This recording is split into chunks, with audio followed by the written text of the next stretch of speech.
Friends, स्वागत है आपका हमारे यूट्यूब चैनल जीके ट्रैकर पे। देखिए फ्रेंड्स, जो हमारी सीरीज़ है उत्तराखंड जीके बुक वाइज परीक्षा वाणी को हम कवर कर रहे हैं और उसके अंदर हम पढ़ रहे थे उत्तराखंड के प्रमुख व्यक्तित्व। काफ़ी बड़ा चैप्टर है ये और इसके बाद इस चैप्टर की केवल एक वीडियो और आएगी जिसमें हम उत्तराखंड के जो प्रमुख महिलाएँ हैं उनको वहाँ पर देखेंगे। आज की वीडियो में हम उत्तराखंड के जो प्रमुख वैज्ञानिक हैं उनको हम यहाँ पर पढ़ने वाले हैं। तो चलिए आज की वीडियो को शुरू करते हैं। अगर आपने अभी तक प्रीवियस वीडियो को नहीं देखा है तो प्लेलिस्ट बनी है, वहाँ जाके आप उनको देख सकते हैं। साथ ही हिंदी की नई सीरीज शुरू हो चुकी है, उसके 2 वीडियोस आ चुके हैं, आप उनको जाके देख सकते हैं। तो चलिए आज की वीडियो को शुरू करते हैं।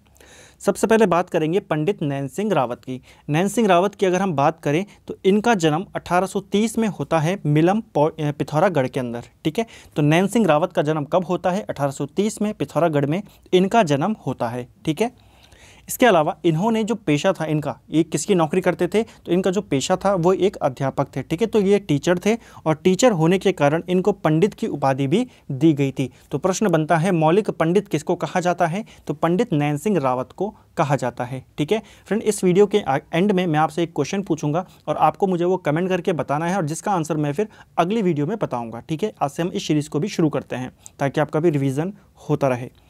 चलिए, इसके बाद अगर हम इनकी बात करें पंडित नैन सिंह रावत की, ये क्यों प्रसिद्ध हैं? तो इन्होंने देखिए नेपाल से लहसा जो कि तिब्बत में आता है वहाँ तक का इन्होंने मार्ग का सर्वेक्षण किया था। तो आपको प्रश्न बनता है तिब्बत का सर्वेक्षण करने वाले प्रथम व्यक्ति कौन थे? तो वो थे पंडित नैन सिंह रावत। ठीक है, 1866 में इन्होंने ये सर्वेक्षण किया था।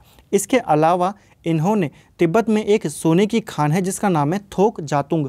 तो थोक जातुंग क्या है? यह एक सोने की खान है और इसका सर्वेक्षण भी पंडित नैन सिंह रावत ने किया था। ठीक है, इनकी इन उपलब्धियों के कारण इनको ब्रिटिश सरकार ने एक उपाधि दी, कंपेनियन ऑफ इंडियन एम्पायर। तो कंपेनियन ऑफ इंडियन एम्पायर की उपाधि अंग्रेज़ों ने किसको दी थी? तो पंडित नैन सिंह रावत को इन्होंने दी थी। इसके अलावा रॉयल ज्योग्राफिकल सोसाइटी जो कि लंदन में है उसने इनको एक मेडल दिया जिसका था पेट्रन्स गोल्ड मेडल। ठीक है, तो ये भी आपको ध्यान रखना है। पेट्रन्स गोल्ड मेडल प्राप्त करने वाले प्रथम भारतीय कौन थे? तो वो थे पंडित नैन सिंह रावत। ठीक है, किसकी तरफ से दिया गया? Royal geographical society of London की तरफ से इनको ये पुरस्कार दिया गया था। इसके अलावा जो मुरादाबाद है, मुरादाबाद गांव, वहाँ पर भी इनको जागीरें मिली थी। उस समय मुरादाबाद जो था ये रोहेलखंड के अंतर्गत आता था और उसके अंदर भी इनको कई सारी जागीरें वहाँ पे प्राप्त हुई थी। तो ये आपको ध्यान रखना है, इनसे रिलेटेड ये जो इम्पोर्टेंट बातें हैं। चलिए, और देखिए यहाँ से जो ये वैज्ञानिक हैं, प्रमुख वैज्ञानिक हैं, इनके ऊपर आयोग लगातार प्रश्न पूछता रहा है। जैसे एक एग्जाम में उसने पूछा था आदित्य नारायण पुरोहित का संबंध किस क्षेत्र से है? तो वो हमारे वनस्पति वैज्ञानिक हैं। तो ऐसे ही आपको प्रश्न बनता है खड़क सिंह वाल्दिया का संबंध किससे है? ठीक है, नीलांबर पंत का संबंध किससे है? उन सभी को हम यहाँ पर आज सॉल्व कर रहे हैं। ठीक है, चलिए अगला है हमारे जो प्रमुख वैज्ञानिक हैं उनका नाम है श्री कृष्ण जोशी। श्री कृष्ण जोशी की बात करें तो इनका जन्म 1860 में हुआ है। देखिए सभी के आपको जन्म याद करने की ज़रूरत नहीं है, जो इम्पॉर्टेंट है ज़्यादातर इनसे केवल ये पूछा जाता है ये किस क्षेत्र के हैं। ठीक है, तो जो श्री कृष्ण जोशी हैं सौर ऊर्जा का सफलतम प्रयोग करने वाले ये पहले वैज्ञानिक हैं। ठीक है, तो ये आपको ध्यान रखना है, भारत में यह सबसे पहले सौर ऊर्जा का सफलतम प्रयोग किसने किया था? श्री कृष्ण जोशी ने। तो श्री कृष्ण जोशी का संबंध किससे है? तो सौर वैज्ञानिक ये हैं। ठीक है, इन्होंने एक यंत्र बनाया था, इनसे रिलेटेड ये इंपॉर्टेंट पॉइंट है कि भानु प्रताप नामक यंत्र किसने बनाया था? श्री कृष्ण जोशी ने। और 1893 में इन्होंने इसको अपने नाम पे पेटेंट करवा लिया था। देखिए पेटेंट वो होता है कि किसी चीज़ के ऊपर आप अपना अधिकार बता देते हैं कि इस चीज़ की खोज मैंने की है और कोई दूसरा उसका प्रयोग नहीं कर सकता। ठीक है, अन्य खोजें इन्होंने चरखा और लैंप की भी खोज की थी। ठीक है, यह भी आपको याद रखना है। मोस्ट इंपॉर्टेंट जो वैज्ञानिक है जिनको उत्तराखंड का माना जाता है केवल इस आधार पर क्योंकि इनका जन्म यहाँ पर हुआ था। ठीक है, रोनाल्ड रॉस। रोनाल्ड रॉस की बात करें तो इनका जन्म 1857 में होता है, अल्मोड़ा के अंदर इनका जन्म होता है और ये प्रसिद्ध हैं विश्व स्तर पर।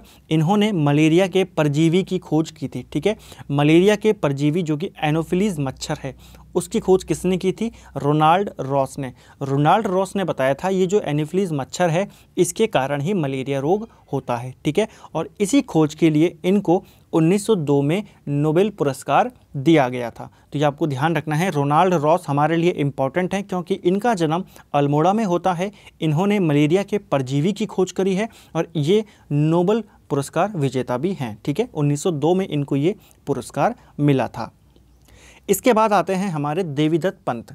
देवीदत्त पंत की बात करें तो इनका जन्म होता है 1919 में, पिथौरागढ़ में इनका जन्म होता है। ठीक है, दयोराड़ी गांव है जो वहाँ पे इनका जन्म होता है और इन्होंने प्रकाशमिति से संबंधित शोध कार्य किया है। तो अगर आपको प्रश्न बन जाए कि प्रकाशमिति से संबंधित व्यक्ति कौन है जिनने प्रकाशमिति के ऊपर शोध कार्य किए हैं, तो वो है देवीदत्त पंत। आप इसको ऐसे में याद रख सकते हैं, जैसे देखिए जो भारत के वैज्ञानिक हैं जिनके खोज के उसमें हम विज्ञान दिवस मनाते हैं 28 फरवरी को, सीवी रमन। तो सीवी रमन के ये उनके सहयोगी रहे हैं। ठीक है, ये आपको ध्यान रखना है। और सीवी रमन भी प्रकाशमिति के ऊपर कार्य कर रहे थे, इन्होंने भी प्रकाशमिति पे शोध कार्य किया है। ठीक है, 28 फरवरी को मनाया जाता है विज्ञान दिवस, क्योंकि इसी दिन सीवी रमन ने जो उनकी खोज थी रमन प्रभाव, उसकी खोज उन्होंने की थी। तो यहाँ से आपको एक प्रश्न और बन जाता है कि देवीदत्त पंत किस वैज्ञानिक के सहयोगी रहे थे, या फिर सीवी रमन के सहयोगी रहने वाले उत्तराखंड के व्यक्ति कौन है, तो वो है देवीदत्त पंत। ठीक है, ये सीवी रमन के सहयोगी रहे थे। इसके अलावा ये कुमाऊं विश्वविद्यालय के कुलपति भी बने थे 1973 में। ठीक है, कहीं पर इनको कुलपति बताया गया है वहाँ पे का, कहीं पे इनको उपकुलपति वहाँ पे का बताया गया है। तो आप ऐसे याद रखिए, ये उपकुलपति बने थे, यानी कि वाइस चांसलर बने थे कुमाऊं विश्वविद्यालय के। तो ये प्रश्न आपको ऐसे भी बन सकता है, कुमाऊं विश्वविद्यालय के प्रथम वाइस चांसलर कौन थे, तो देवीदत्त पंत ही थे, क्योंकि 1973 में ही तो कुमाऊं विश्वविद्यालय बनता है। ठीक है, तो उसके ये पहले वाइस चांसलर थे। 1977 तक ये इस पद पर रहे थे। उसके बाद 25 जुलाई को 1979 में जब उत्तराखंड क्रांति दल का गठन होता है, तो उसके भी ये प्रथम अध्यक्ष थे। ठीक है, यूकेडी के प्रथम अध्यक्ष कौन थे, तो वो भी देवीदत्त पंत थे। ये आपको ध्यान में रखना है। ठीक है, चले अगला है प्रोफेसर ब्रिजनंद नंदन प्रसाद घिंडियाल। ठीक है, तो प्रोफेसर ब्रिजनंदन प्रसाद घिंडियाल, इनकी अगर हम बात करें तो इनका जन्म होता है 1927 में, और ये किस क्षेत्र में प्रसिद्ध है, सबसे इंपॉर्टेंट पॉइंट वो है कृषि वैज्ञानिक। ठीक है, तो डॉक्टर जो प्रोफेसर ब्रिजनंदन प्रसाद घिंडियाल हैं, ये एक कृषि वैज्ञानिक हैं, ये आपको ध्यान रखना है। कृषि से डीफिल की डिग्री प्राप्त करने वाले ये देश के पहले शोध छात्र हैं। ठीक है, तो क्योंकि पूरे भारत में ये प्रथम है ऐसा करने वाले, ये काफ़ी इंपॉर्टेंट हो जाते हैं हमारे एग्जाम के लिए। इसके अलावा इनको रफ़ी अहमद किदवई स्मृति पुरस्कार भी मिला है। ये आपको ध्यान रखना है कि यह पुरस्कार किसको मिला है, तो ये भी ब्रिजनंदन को मिला हुआ है। ठीक है, 1971 में इन्होंने यह पुरस्कार प्राप्त किया था। ठीक है, अगले व्यक्ति हैं हमारे प्रोफेसर दीवान सिंह भाकुनी, बहुत इंपॉर्टेंट है। दीवान सिंह भाकुनी की अगर बात करें तो इनका संबंध है औषधि वैज्ञानिक। ठीक है, तो औषधि वैज्ञानिक कौन है, दीवान सिंह भाकुनी, और इनको एक पुरस्कार मिला है शांति स्वरूप भटनागर पुरस्कार। ये कब मिला इनको, 1975 में उनको इस पुरस्कार से सम्मानित किया गया था। इसके अलावा इनका अगर हम जन्म की बात करें तो 1930 में इनका जन्म हुआ है। ठीक है, दीवान सिंह भाकुनी। देखिए आपको क्षेत्र याद रखने हैं, ब्रिजनंदन का संबंध किस क्षेत्र से है, तो वो कृषि वैज्ञानिक हैं। दीवान सिंह भाकुनी औषधि वैज्ञानिक हैं। अब हम पढ़ेंगे नीलांबर पंत के बारे में। नीलांबर पंत, तो देखिए इनके बारे में आप नाम से ही पता लगा सकते हैं। नीलांबर यानी कि नीला है जो अंबर, और आसमान कैसा होता है, नीला। तो यह क्या है, ये एक अंतरिक्ष वैज्ञानिक है, ये आपको ध्यान रखना है। नीलांबर पंत ये एक अंतरिक्ष वैज्ञानिक हैं। 1961 अल्मोड़ा में इनका जन्म होता है। ठीक है, ये आपको ध्यान में रखना है। ठीक है, 1961 में नहीं होता है, इसको करेक्ट कर लेना, 1931 में होता है। ठीक है, 31 होगा। 1931 में इनका जन्म होता है, यह आपको ध्यान रखना है। कहाँ पर, अल्मोड़ा के अंदर। ठीक है, और ये एक प्रसिद्ध अंतरिक्ष वैज्ञानिक हैं, यह आपको याद रखना है। अंतरिक्ष प्रायोगिक केंद्र जो कि अहमदाबाद में स्थित है, उसके ये अध्यक्ष बने थे 1977 में। तो ये आपको ध्यान रखना है, जो अंतरिक्ष प्रायोगिक केंद्र है जिसको हम बोलते हैं स्पेस एप्लीकेशन सेंटर, ठीक है, सेक के नाम से हम जिसको जानते हैं, उसके ये अध्यक्ष बनाए गए थे 1977 में। एक प्रश्न आपके लिए है, आप मुझे कमेंट करके बताएंगे। देखिए ये तो राष्ट्रीय सेक है हमारा जो अहमदाबाद में स्थित है। अगर आपको पूछा जाए यूसेक यानी कि उत्तराखंड स्पेस एप्लीकेशन सेंटर कहाँ है और इसकी स्थापना कब की गई, तो आप मुझे कमेंट करके ये जवाब देंगे। ठीक है, चलें उसके बाद अगर हम इनकी बात करें तो इनको 1984 में पद्मश्री दिया गया और पद्म अवार्ड पाने वाले ये राज्य के पहले वैज्ञानिक थे। ठीक है, तो इस राज्य के पहले व्यक्ति थे जिनको पद्मश्री मिला विज्ञान के क्षेत्र में। ठीक है, तो वैज्ञानिक कौन है प्रथम, वो हैं हमारे नीलांबर पंत। ठीक है, इसके अलावा अगर बात करें तो भारतीय अंतरिक्ष उपग्रह केंद्र जो बंगलौर है उसके भी ये निदेशक बनाए गए 1985 में, और फिर अंतरिक्ष आयोग जो बनाया गया था 1989 में, उसके भी ये सदस्य बनाए गए थे। ठीक है, चलिए अगले व्यक्ति हैं हमारे डॉक्टर श्री कृष्ण जोशी। देखिए अभी हमने एक और कृष्ण जोशी के बारे में पढ़ा था जिन्होंने क्या किया था, सौर ऊर्जा के ऊपर उन्होंने शोध किए थे। ठीक है, उनका जन्म, जो ऊपर वाले हमने श्री कृष्ण जोशी पढ़े थे, उनका जन्म होता है 1860 में, लेकिन ये जो हैं ये अलग व्यक्ति हैं। इनका जन्म होता है 1935 में और ये एक प्रसिद्ध भौतिक वैज्ञानिक थे। ठीक है, तो आपको ध्यान रखना है इनका संबंध किससे है, ये एक भौतिक वैज्ञानिक हैं। ठीक है, और इनको 1991 में पद्मश्री से सम्मानित किया जा चुका है। अगले इंपॉर्टेंट व्यक्ति हैं हमारे खड़क सिंह वाल्दिया। खड़क सिंह वाल्दिया की बात करें तो इनका जन्म पिथौरागढ़ में होता है 1937 में, प्रसिद्ध भूवैज्ञानिक है। आपको इनका संबंध याद रखना है। ठीक है, किस क्षेत्र से है, एंड में आके, वीडियो के एंड में हम इनको एक बार फिर से रिवाइज़ करेंगे। मैं आपको नाम और जो इनका क्षेत्र है वो एक बार दोबारा से रिवाइज़ करेंगे। ठीक है, प्रसिद्ध जो ये है भूवैज्ञानिक हैं और मध्य हिमालय की भू संरचना पर इन्होंने शोध किया हुआ है। तो ये आपको ध्यान रखना है कि मध्य हिमालय की भू संरचना पर किसने शोध किया है, तो श्री कृष्ण जो खड़क सिंह वाल्दिया हैं इन्होंने किया है। ठीक है, श्री कृष्ण जोशी तो भौतिक वैज्ञानिक थे। इसके बाद जो हमारे अगले व्यक्ति हैं इनका नाम है आदित्य नारायण पुरोहित। ठीक है, तो आदित्य नारायण पुरोहित के बारे में अगर आपको पढ़ना है तो सबसे इम्पॉर्टेंट जो पॉइंट है वो ये वाला है कि ये एक प्रसिद्ध वनस्पतिक वैज्ञानिक थे। एग्जाम में यही पूछा गया था कि आदित्य नारायण पुरोहित का संबंध किस क्षेत्र से है, तो ये वनस्पति वैज्ञानिक हैं। ठीक है, इनका जन्म 1940 में होता है चमोली के अंदर और 1997 में इनको पद्मश्री से सम्मानित किया जाता है। इनकी कुछ प्रसिद्ध रचनाएँ हैं जैसे कि ब्लेसमिंग गढ़वाल हिमालय, ये इनकी एक रचना है इनकी। ठीक है, और fuse on physiology of flowering, ये भी किसकी रचना है, ये भी आदित्य नारायण पुरोहित की रचना है। तो ये आपको ध्यान रखना है। ठीक है, ये दोनों किसकी हैं, आदित्य नारायण पुरोहित की हैं। इसके अलावा गोविंद सिंह रजवार की अगर हम बात करें तो गोविंद सिंह रजवार एक पर्यावरण विशेषज्ञ हैं। बहुत ही इंपॉर्टेंट क्वेश्चन है, ये आपको ध्यान रखना है कि पर्यावरण विशेषज्ञ कौन है, गोविंद सिंह रजवार। ठीक है, प्रतिभाशाली युवा वैज्ञानिक सम्मान इनको मिला हुआ है। तो ये कब मिला था, 1987 में अंतर्राष्ट्रीय वनस्पति महाअधिवेशन जो कि जर्मनी में था, जर्मनी के द्वारा इनको यह पुरस्कार दिया गया था। ठीक है, प्रतिभाशाली युवा वैज्ञानिक का सम्मान पाने वाले राज्य के व्यक्ति कौन है, तो गोविंद सिंह रजवार। और संबंध किस क्षेत्र से है, तो ये एक प्रसिद्ध पर्यावरण विशेषज्ञ हैं। ठीक है, अगले हमारे महत्वपूर्ण व्यक्ति हैं doctor DP Doval. Doctor DP Doval most important व्यक्ति हैं हमारे एग्जाम के लिए, इनके ऊपर क्वेश्चन आ सकता है। ये एक प्रसिद्ध ग्लेशियर वैज्ञानिक हैं और आपको पता है हाल ही में चमोली के तपोवन में ग्लेशियर टूटा था, तो आपको ये काफ़ी इंपॉर्टेंट हो जाते हैं ये व्यक्ति क्योंकि ग्लेशियर से संबंधित है। ठीक है, तो DP डोभाल एक ग्लेशियर वैज्ञानिक हैं और टाइम्स मैगजीन की वैश्विक पर्यावरण चैंपियन सूची में, जिसमें एनवायरनमेंट के चैंपियन के बारे में बताया जाता है, उसकी सूची में इनका नाम शामिल किया जा चुका है 2007 में। ठीक है, और एकमात्र ये दूसरे व्यक्ति थे जिनका नाम इस सूची में शामिल किया गया था भारत की तरफ से। ठीक है, इससे पहले जो दूसरे भारतीय थे उनका नाम था तुलसी तांती। ठीक है, तो तुलसी तांती और DP डोभाल यही दो व्यक्ति हैं जिनका नाम टाइम्स मैगजीन की वैश्विक पर्यावरण चैंपियन में आया था। ठीक है, इस लिस्ट में। तो देखिए जो प्रमुख वैज्ञानिक हैं इनको हमने यहाँ पर कवर किया। अब आपको इनके क्षेत्र याद रखने हैं। देखिए जो नैन सिंह रावत थे वो कौन थे, वो एक सर्वेक्षण थे। ठीक है, सर्वेक्षण थे, वो करते थे, सर्वेक्षण करते थे। उसके बाद हमने एक बात करी श्री कृष्ण जोशी की, उनका संबंध किससे था, सौर ऊर्जा से उनका संबंध था। फिर हमने रोनाल्ड रॉस की बात करी, तो वो किससे संबंधित थे, तो वो भी हम बोल सकते हैं कि मेडिकल के क्षेत्र से संबंधित थे। ठीक है, देवीदत्त पंत की हमने बात करी, तो ये भी एक वैज्ञानिक भी थे, ये एक प्रशासक भी थे और अध्यापक भी थे, DD पंत। ठीक है, उनके बारे में तो बहुत सारी बातें हैं। फिर हमने ब्रिजनंदन प्रसाद के बारे में पढ़ा, तो वो एक कृषि वैज्ञानिक थे। ठीक है, दीवान सिंह भाकुनी एक औषधि वैज्ञानिक थे, ये आपको याद रखना है।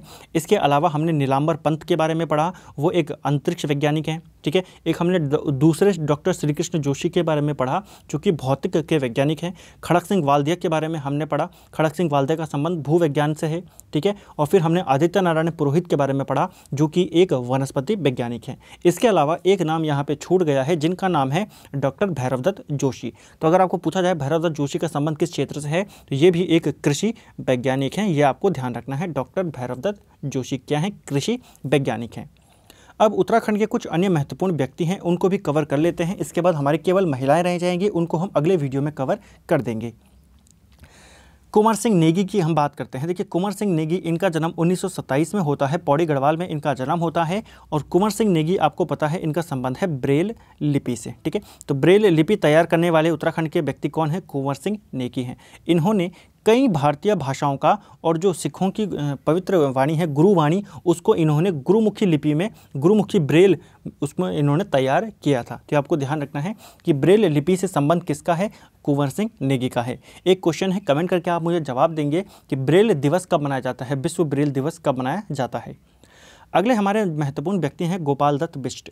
गोपाल दत्त बिष्ट की बात करें तो हिंदी आशुलिपि में इनका नाम Guinness book of world record में दर्ज है। यानी कि जो हिंदी शॉर्ट हैंड होती है ना, जहाँ पे वर्ड को छोटे छोटे अक्षरों में लिखना होता है, बहुत जल्दी जल्दी लिखना होता है, तो हिंदी शॉर्ट हैंड में Guinness book of world record किसके नाम है? गोपाल दत्त बिष्ट के नाम है। 1983 में इनका नाम इस सूची में दर्ज हुआ था।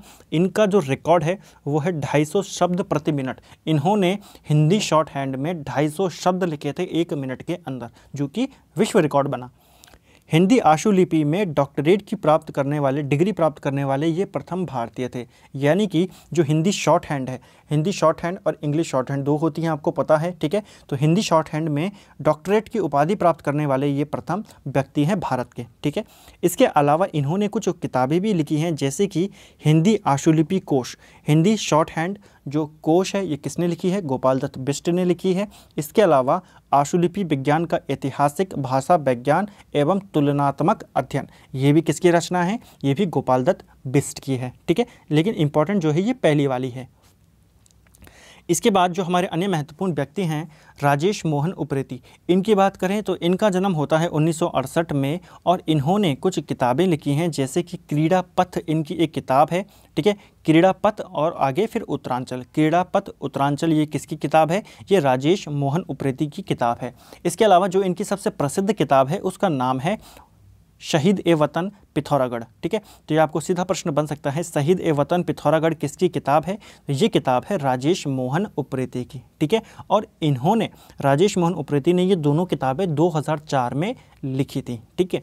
इसके अलावा इनकी एक और अन्य किताब है धरोहर जनपद पिथौरागढ़। तो धरोहर जनपद पिथौरागढ़ किसकी रचना है? यह भी राजेश मोहन उप्रेती की है। और एक मोस्ट इंपॉर्टेंट पॉइंट जो इनसे रिलेटेड है, इनको राष्ट्रीय शिक्षक पुरस्कार से सम्मानित किया जा चुका है 2012 में, ठीक है। तो राष्ट्रीय शिक्षक पुरस्कार से राजेश मोहन उप्रेती को कब सम्मानित किया गया? 2012 में इनको ये पुरस्कार मिला था, ठीक है। तो फ्रेंड्स, ये थे हमारे उत्तराखंड के प्रमुख व्यक्तित्व में, जिसके अंदर हमने उत्तराखंड के कुछ अन्य व्यक्तियों को देखा और उत्तराखंड के जो प्रमुख वैज्ञानिक हैं उनको हमने यहाँ पर देखा। इसके बाद आने वाली वीडियो में हम जो उत्तराखंड के महिलाएं हैं प्रमुख, उनको यहाँ पे कवर करेंगे। मैंने आपको वीडियो के शुरू में कहा था कि मैं आपको एक क्वेश्चन पूछूंगा, आखिर में आपको मुझे उसको कमेंट करके आंसर बताना है, और जिसका आंसर मैं आपको अगली वीडियो में बताऊंगा, ठीक है। तो जितने कमेंट आएंगे अगर, तो उसके बाद ही मैं अगली वीडियो में उसको आंसर करूँगा, नहीं तो फिर मैं भी उसको स्किप कर दूँगा, ठीक है। अब देखिए, जो क्वेश्चन है वो ये है, आपने मुझे कमेंट करके बताना है कि उत्तराखंड का या कुमाऊं का बैरम खान किसको कहा जाता है, ठीक है। और उनको वह उपाधि किसने दी थी? ये दोनों आंसर आपने कमेंट करके मुझे बताने हैं कि बैरम खान किसको कहा जाता है और उसको, जिसको भी कहा जाता है बैरम खान, वह उपाधि किसने दी थी, ठीक है। ये दोनों के आंसर आपको कमेंट बॉक्स में बताने हैं। आंसर मैं आपको इसका कल की वीडियो में बताऊँगा। तो यहीं पे इसको रखते हैं। वीडियो पसंद आए वीडियो को लाइक करें, शेयर करें, चैनल पर नए हैं तो सब्सक्राइब कर बेल आइकन को जरूर प्रेस करें ताकि आपको लेटेस्ट अपडेट मिल सके। Thank you friends.